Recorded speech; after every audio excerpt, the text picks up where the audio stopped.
Lukas 5. Pada suatu waktu, sedang Yesus berdiri di pantai Tasik Genesaret. Orang ramai berasa-asa hendak mendengar berita daripada Allah. Yesus nampak 2 buah perahu di pantai itu, tetapi nelayan sudah meninggalkan perahu dan sedang mencuci jala. Yesus menaiki salah sebuah perahu itu, iaitu perahu Simon. Lalu, dia menyuruh Simon menolak perahu itu sedikit jauh dari pantai. Yesus duduk di perahu itu, lalu mengajar orang ramai. Setelah selesai mengajar, dia berkata kepada Simon, "Dayunglah perahu ke tempat yang dalam, lalu tebarkanlah jala untuk menangkap ikan." "Guru," jawab Simon, "sepanjang malam kami berjerih tetapi tidak menangkap apa-apa pun. Tetapi kerana guru yang menyuruh, baiklah, saya akan menebarkan jala." Mereka menebarkan jala, lalu mendapat sedemikian banyak ikan, sehingga jala itu hampir koyak. Oleh itu, mereka minta pertolongan rakan-rakan di perahu lain. Mereka memenuhi kedua-dua buah perahu itu dengan ikan, sehingga perahu hampir tenggelam. Apabila Simon nampak apa yang telah berlaku, dia berlutut di hadapan Yesus, sambil berkata, "Tinggalkanlah aku, ya Tuhan. Aku orang berdosa."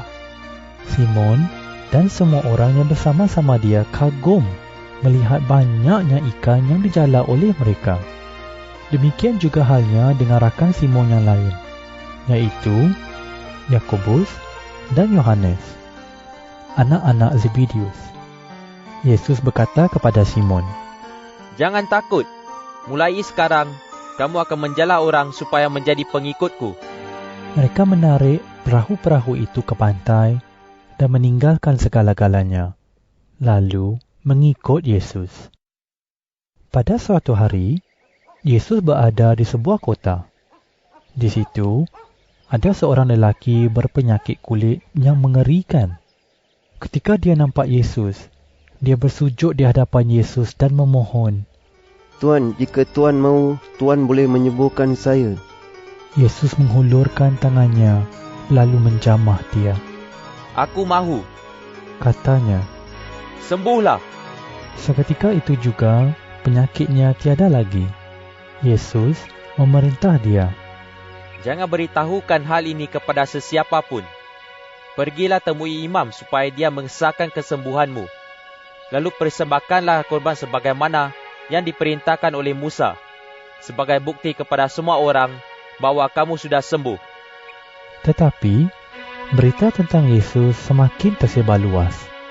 Banyak orang datang untuk mendengar dia dan untuk disembuhkan daripada penyakit mereka. Tetapi, Yesus pergi ke tempat yang sunyi dan berdoa. Pada suatu hari, ketika Yesus sedang mengajar, beberapa orang Farisi dan guru Taurat duduk di situ. Mereka datang dari Yerusalem, dari semua kota di Galilea dan Yudea. Kuasa Tuhan ada pada Yesus untuk menyembuhkan orang sakit. Pada waktu itu, beberapa orang datang membawa seorang lumpuh yang berbaring di atas tikar. Mereka cuba membawa dia ke dalam rumah supaya dapat meletakkannya di hadapan Yesus. Tetapi, kerana orang di situ terlalu banyak, mereka tidak dapat membawa dia masuk. Oleh itu, mereka membawa dia ke atas bumbung rumah. Kemudian, mereka membuka bumbung rumah itu dan menurunkan dia dengan tikarnya di hadapan Yesus, di tengah-tengah orang ramai itu. Apabila Yesus melihat betapa besarnya iman mereka, dia berkata kepada orang itu, "Hai kawan, dosamu sudah diampunkan." Semua guru Taurat dan orang Farisi di situ mula bercakap sesama sendiri, "Siapakah orang ini? Dia mengkufuri Allah. Tidak seorang pun dapat mengampunkan dosa kecuali Allah." Yesus mengetahui apa yang difikirkan mereka. Lalu dia berkata, "Mengapa kamu berfikir demikian? Manakah yang lebih mudah? Mengatakan, 'Dosamu sudah diampunkan,' atau 'Bangunlah dan berjalan'? Tetapi kepada kamu, aku akan membuktikan bahawa di atas bumi ini, Anak Manusia berkuasa untuk mengampunkan dosa." Lalu, Yesus berkata kepada orang lumpuh itu, Aku berkata kepadamu, bangunlah, angkatlah tikarmu, dan pulanglah.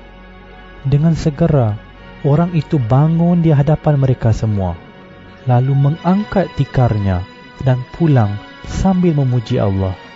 Orang ramai kehairanan, lalu memuji Allah. Dengan perasaan takut, mereka berkata, Sungguh menghairankan perkara yang kita saksikan hari ini. Setelah itu, Yesus keluar dan nampak seorang pemungut cukai bernama Lewi sedang duduk di tempat memungut cukai. Yesus berkata kepadanya, Ikutlah aku. Lewi berdiri, meninggalkan semuanya, lalu mengikut Yesus. Kemudian, Lewi mengadakan jamuan besar di rumahnya untuk Yesus. Banyak pemungut cukai dan orang lain makan bersama-sama mereka. Beberapa orang Farisi dan guru Taurat bersungut-sungut kepada pengikut-pengikut Yesus. Mereka bertanya, Mengapa kamu makan dan minum bersama-sama pemungut cukai dan orang yang dihina masyarakat? Yesus menjawab, Orang sihat tidak memerlukan doktor, hanya orang sakit. Aku datang bukan untuk memanggil orang yang menganggap diri mereka baik, tetapi orang yang berdosa, supaya mereka bertaubat daripada dosa. Beberapa orang berkata kepada Yesus, Pengikut Yohanes dan pengikut orang Farisi kerap kali berpuasa dan berdoa, tetapi pengikutmu makan dan minum. Yesus menjawab, Dapatkah kamu menyuruh tetamu di jamuan perkahwinan berpuasa selama pengantin lelaki bersama-sama mereka? Tentu tidak. Tetapi akan tiba masanya pengantin lelaki itu akan diambil daripada mereka. Pada masa itulah mereka akan berpuasa. Yesus menceritakan perumpamaan ini kepada mereka. Tidak ada orang yang menampar pakaian lama dengan secebis kain daripada pakaian baru. Jika dia berbuat demikian, dia akan merusakkan pakaian baru itu. Lagi pula kain penampar yang baru itu tidak berpadan dengan pakaian lama. Demikian juga, tiada seorang pun menuang wain baru ke dalam kirbat kulit lama. Jika dia berbuat demikian, wain baru itu akan memecahkan kirbat itu.